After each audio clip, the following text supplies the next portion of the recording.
السلام عليكم ورحمة الله وبركاته. أهلا بكم في لقاء جديد على قناة بداية حياة.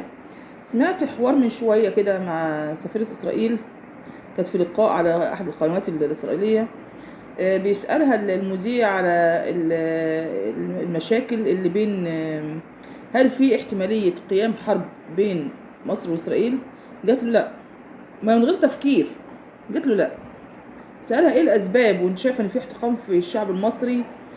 جات له هو حصل أزمة من حوالي 11 سنة، من سنة 2011، إن كانت بعد الثورة طبعا، فالدولة ما كانتش مستقرة، فده اللي كان ممكن يخوفنا شوية. ما بعد طبعا الآراء طبعا بتاعة الشعب، وأول كلام نروح فلسطين معرفش إيه، وأيام الدكتور محمد مرسي برضو إن لن نترك غزة وحدها والكلام ده كله. لكن حاليا الوضع مستقر. طب ازاي في مناورات وسمعنا ان الجيش المصري بيستعد؟ جات له كل ده كلام في الهواء، كل ده كلام من الجانبين، كل طرف بيهدد التاني. واحنا في قيادة السيسي، احنا لسه قدامنا 5 سنين كمان، او اللي هي فترة السيسي الجديدة لغاية 2030، 5 سنين في امان، صمام امان. المناورات دي مجرد حاجات بالاتفاق مع الطرف الاسرائيلي، يعني كل ده عايز تقول لنا الموضوع ده كله تمثيلية على الجانبين. يعني ما تخافوش. يعني حتى سنة 2011 طلبنا معرفش ايه في معبر فيلادلفيا ونستقر فيه وعشان نتحكم في الأنفاق. لكن احنا طول مع السيسي احنا في امان، مفيش اي مشاكل. احنا كل خوفنا من المشكلة الاقتصادية، لان هي ممكن تثير غضب الشعب، وحتى هي اصلا بتثير غضب السيسي. طب بتزود اسلحتها؟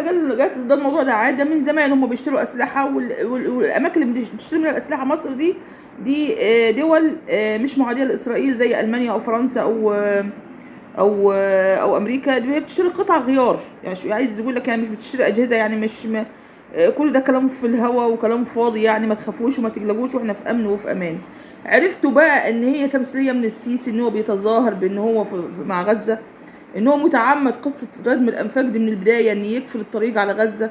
عرفت ان الموضوع كله نصب في نصب، وكذب على الشعب، وتعمد تجويع الشعب، وتعمد انهيار الاقتصاد المصري بتاع الشعب المصري. عرفت ان هي خطه كبيره على مصر معموله من الجانب الاسرائيلي، وزرع رؤساء تبع اسرائيل في الدول العربيه، ان كان بتاع الاردن وان كان لا. وبيلوموا على قطر، بيقول العدو الوحيد لنا قطر. بيقول العدو الوحيد لينا قطر في المنطقه العربيه. والسيسي كان لسه عند قطر من كام يوم، ومن سنتين السيسي كان عامل حصار، اول من دعا بحصار اقتصادي ضد قطر، وخلى اولادنا اللي كانوا بيشتغلوا هناك جم وسابوا البلد وسابوا شغلهم واكل عيشهم هناك. وفي ناس لسه بتعادي قطر، في ناس لسه من المصريين بيعادوا قطر، بيقولوا قطر. طب ما هي قطر من زمان واحنا بنسمع ان هي قناه الجزيره، بتهاجم المصريين، وبتحاول تقزم دور مصر في المنطقه العربيه. طب لكن ما قدرتش خلال السنين دي كلها. اشمعنى فجاه كده بقت هي قطر هي اللي في الواجهه، وهي اللي عرفت توصل ان هي تبقى القائد في المنطقه، ان هي الوسيط بين الاسرائيليين وبين الفلسطينيين؟ الاستاذ اللي بيكلمني ويقول لي اتكلمي عن قطر، الاخ الفاضل المحترم اللي بيسالني اتكلمي عن معرفش مشكله ايه كده، جيت ايه، خصوصي بلدي في ايه. يعني مش عيب ان انا اخد من الدول الغربيه او الدول العربيه التقدم بتاعها، ده مش عيب. اتمنى بلدي تكون كده، وده عيب. ولما اشوف فيها سلبيات بالسلامه تلزمنيش. هتلزمني في ايه قطر؟ دوله زي بقيه الدول، وتركيا دوله زي. طب ما مثلا يعني على سبيل المثال، مثلا واحد مطبلاتي ورقصه معروف ان هو يعني فنان زي الفنان احمد ادم ده، جه في فتره وايام ما كانوا برنامج صبايا الخير وما اعرفش ايه، كان كل دول بيطلعوا تركيا وبيعملوا عمليات في تركيا وبيتباهوا ويصوروا الشوارع التركيه والمدارس التركيه وتشدقوا بالعظمه اللي في تركيا. وفجاه لما قامت الثوره وقلبوا على تركيا، بيقولوا تركيا دي خاينه واردوغان ده عميل واللي. ده برضو ده موقف وده موقف.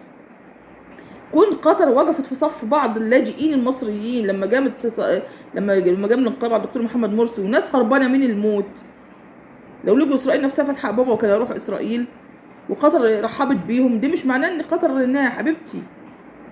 ولما قطر خدت موقف او تركيا خدت موقف وبدات ترحل بعض الناس اللي لاجئين ليها دواتي، برضو كده هي مش عدوتي. دولة زي الدول. انا ما يخصنيش، انا يخصني المشاكل اللي في بلدي، انا خليني في الجوع اللي في بلدي، الخراب اللي في بلدي، الدمار اللي في بلدي، الحرب اللي ممكن تقوم في اي لحظه، من ميه النيل اللي نشفت.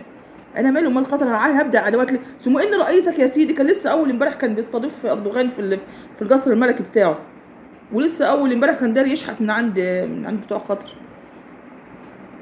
ما انت حددوا لنا بقى، ما هي قطر ولاد كلب وزباله وخونه وعملاء، يا هم كويسين وحبايب ودول عربيه واشقاء.